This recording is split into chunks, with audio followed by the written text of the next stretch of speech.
Hello, this is princess Oishi and welcome back to my channel story of life. আবারও নতুন একটা video নিয়ে বরাবরই মতনই চলে এসেছি আমি ঐশী। সো যেখান থেকে আমার এখনকার ভিডিওটি দেখছেন, হোপফুলি সব অনেক ভালো আছেন। আলহামদুলিল্লাহ আমিও বেশ ভালো আছি। সকালে ঘুম থেকে ওঠার অনেকগুলো নিয়মই আছে, তবে নিয়ম মেনে আমরা অনেকেই ঘুম থেকে উঠি না। দিনের শুরুতে ঘুম থেকে ওঠার কিছু উপায় আছে যেগুলা আমরা যদি সঠিকভাবে শুরু করি তাহলে কিন্তু আমাদের সারাদিনটা ভালো যায়, কারণ সকালকে কিন্তু সারাদিনের সবচেয়ে শক্তিশালী অংশ হিসেবে বিবেচনা করা হয়। দিন শুরুর প্রথম 2-3 ঘন্টা আপনি কিভাবে ব্যয় করবেন তার উপর সারাদিনের কাজের বিষয়টা কিন্তু ডিপেন্ড করে। সকালে কিছু ছোট ছোট অভ্যাস আপনার দিনটাকে ভীষণভাবে শক্তিশালী করতে হেল্প করে।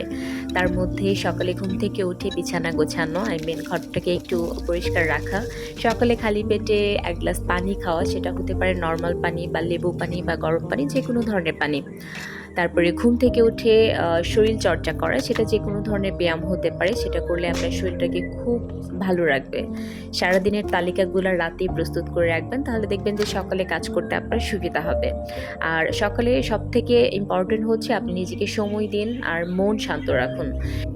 অবশ্যই এই কাজগুলো শেষ করে দেন খুব ভালোভাবে ব্রেকফাস্ট করবেন, কেননা ব্রেকফাস্ট যদি না করে কাজে যান তাহলে কিন্তু কাজ খুব একটা ভালোভাবে করা যায় না।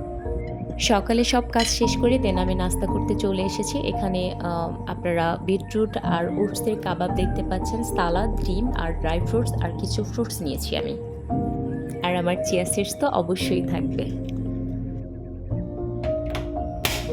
শীত গরম যেটাই হোক না কেন, 1 কাপ চা বা কফি আমাকে খেতেই হবে, কারণ এই 1 কাপ চা বা কফি আমাকে সারাদিনের কাজের এনার্জিটাকে কিন্তু বুস্ট করে।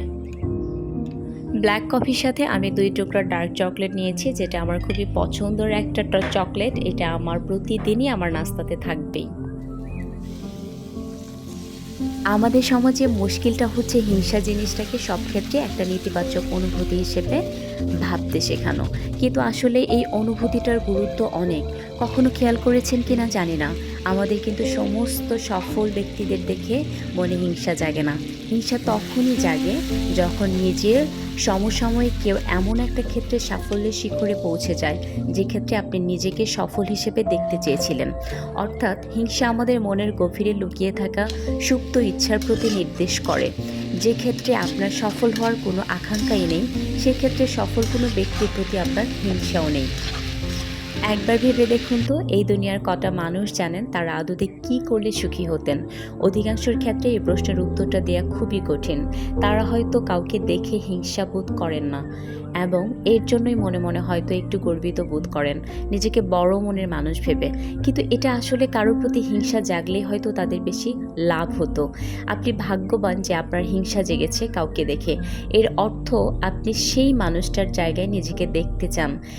হিংসার এই ইতিবাচক দিকটা কাজে লাগান আর নিজের লক্ষ্য ঠিক করে নিন। দুপুরে খাওয়া দাওয়া শেষ করে একটু বিকেল হলে দেন আমরা চলে এসেছি একটু বাহিরে। অনেকদিন থেকে প্রকৃতির খুব কাছাকাছি যাওয়া হয় না, তো ভাবলাম যে আজকে একটু ঘুরে আসি। কেমন লাগলো আজকের ভিডিও অবশ্যই কিন্তু কমেন্ট করে জানাবেন। আজ এ পর্যন্তই, পরবর্তী ভিডিও নিয়ে খুব তাড়াতাড়ি চলে আসবো। এ পর্যন্ত সবাই সুস্থ থাকবেন, ভালো থাকবেন। আল্লাহ হাফেজ।